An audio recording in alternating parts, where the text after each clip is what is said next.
Mesdames, Mesdemoiselles, Messieurs, bienvenue dans l'hebdomadaire des marchés du FX. Nous sommes le dimanche 2 août 2015 et comme chaque dimanche, nous allons revenir aujourd'hui sur les événements principaux qui se sont déroulés la semaine dernière et sur leur impact sur les marchés des changes et des matières premières. Les paires de devises comprenant le dollar ont terminé la séance de vendredi dernier en territoire positif.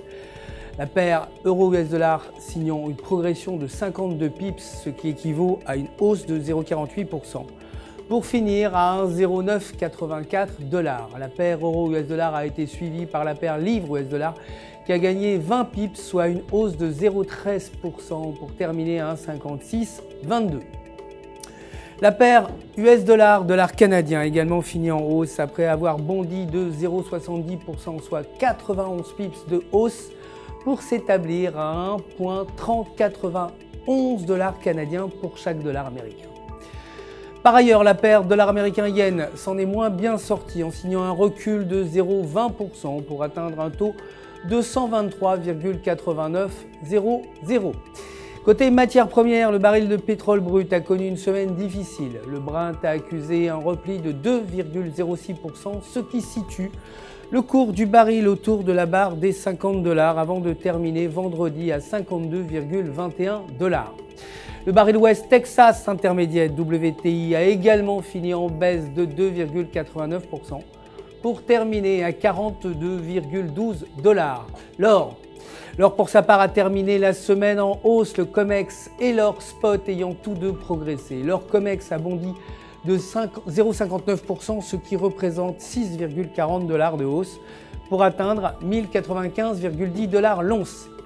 L'or spot a également progressé de 0,65%, ce qui représente 7,04 $ de hausse pour s'établir à 1095,80 $ l'once. Tous les principaux indices américains ont terminé en territoire négatif vendredi dernier. Le Dow Jones a reculé de 0,32% pour finir à 17 689,86 points. Le S&P 500 a accusé un repli de 0,23% pour finir à 2103,84 points. Et le Nasdaq s'en est quant à lui un peu mieux sorti avec un recul de seulement 0,01%. pour finir à 5128,28 points. C'est la fin du bilan d'actualité des marchés financiers de la semaine dernière. Je vous retrouve bien sûr demain matin pour les dernières nouvelles des marchés. D'ici là, restez en notre compagnie, bien sûr, sur www.ufx.com pour tous vos besoins de trading. Vous le savez, un conseiller est là, attitré, pour répondre à toutes vos questions. Le centre d'assistance du FX se joint à moi pour vous souhaiter une excellente journée et une excellente semaine de trading.